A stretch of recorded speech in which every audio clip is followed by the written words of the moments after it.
સુરતમાં ધોધમાર વરસાદે પોલીસ સ્ટેશન ડૂબ્યું। ખડોદરા પોલીસ સ્ટેશનમાં પાણી ભરાયા છે। પ્રી મોન્સૂન કામગીરીના દાવા પોકળ સાબિત થયા છે। ઉધના મગદલ્લા રોડ પર પાણી ભરાયા વાહન ચાલકોને ભારે હાલાકીનો સામનો કરવાનો વારો આવ્યો છે। વહીવટી કામગીરી વરસાદથી પ્રભાવિત થઈ છે, જ્યારે વરસાદે તંત્રની કામગીરી સામે અનેક સવાલો ઊભા કર્યા છે।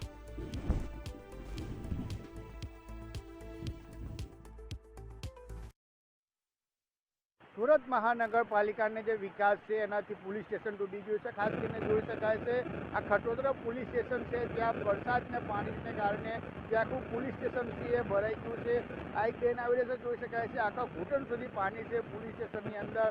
ખાસ કરીને વાત કરી છે સુરત મહાનગરપાલિકા પ્રી મોન્સૂન કામગીરી કરી હતી, કશે ને કશે ખાલી કાગળ પર જ કરી છે। પોલીસ સ્ટેશનની બહાર પોલીસ સ્ટેશનની અંદર ઘૂંટણ સુધી પાણી ભરાયું છે। ખાલી પોલીસ સ્ટેશન નહીં જોઈ શકાય છે, આજુબાજુના જે વિસ્તાર છે, જે રોડ છે, તમામ રોડ જગ્યા પર પાણી ભરાયું છે। ખાસ કરીને વાત કરીએ તે હિસાબે સુરત શહેરમાં થઈ રહેલા કન્ટિન્યુ વરસાદને કારણે જે રોડ છે, જે રસ્તા છે એ તમામ પાણીમાં ભરાઈ ગયું છે। જોઈ શકાય છે એ ગાડી છે, ગાડીના આખી ટાયર છે જે પાણીમાં ભરાઈ ગયું છે।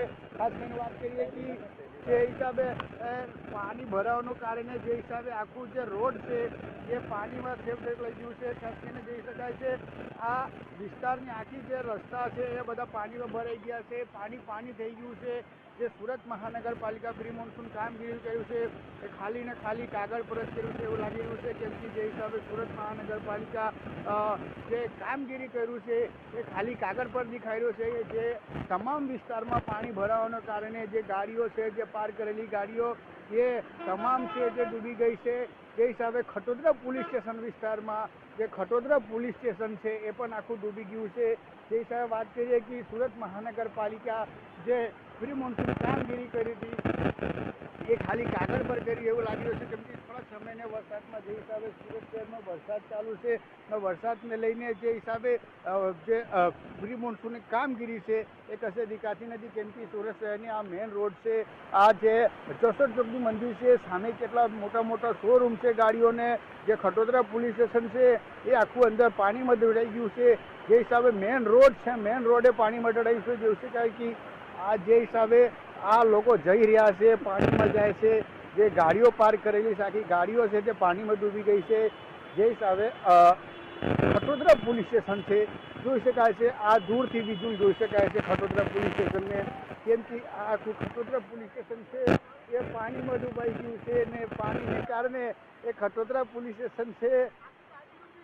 શું કહેશો સાહેબ, ક્યાંથી આવો છો ને કેટલા પાણી ભરાયું છે? હું આ સિટી લાઇટ અણુદ્વારથી આવું છું, બધા ટાયર ડૂબી ગયા, કોઈ પાણીની વ્યવસ્થા નહીં। અમને એમ કે ફ્લાયઓવરથી આવીએ યુનિવર્સિટીથી, આ જીડી ગોયનકા રોડ આખો પાણી ભરાયો છે અને ન્યૂ સિટી લાઇટ રોડ આખું પાણી ભરાઈ ગયું છે।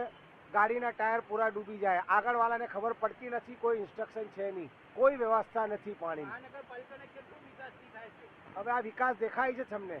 ગાડીની જગ્યાએ નાવ લઈને ચાલુ પડે નાવ બિલકુલ જોઈ શકાય છે, ગાડીની જગ્યાએ હવે વોટ લઈને ચાલુ પડે એવું પરિસ્થિતિ પેદા થઈ ગયું છે, કેમ કે સુરત મહાનગરપાલિકાને જે હિસાબે વિકાસ છે એ કશે ને કશે ખાલી કાગળ પર જ દેખાઈ રહ્યું છે। જે હાલ ખટોદરા પોલીસ સ્ટેશન વિસ્તારમાં જે ખટોદરા પોલીસ સ્ટેશન છે એ તમામ જે પોલીસ સ્ટેશનને જે રૂમો છે એ પણ જલમગ્ન થઈ ગયા છે।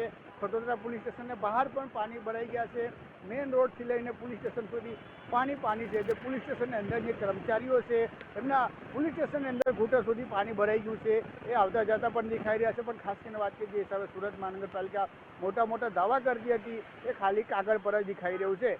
કેમેરામેન શોએબ શેખ સાથે દીપક રામન, ન્યૂઝ સુરત।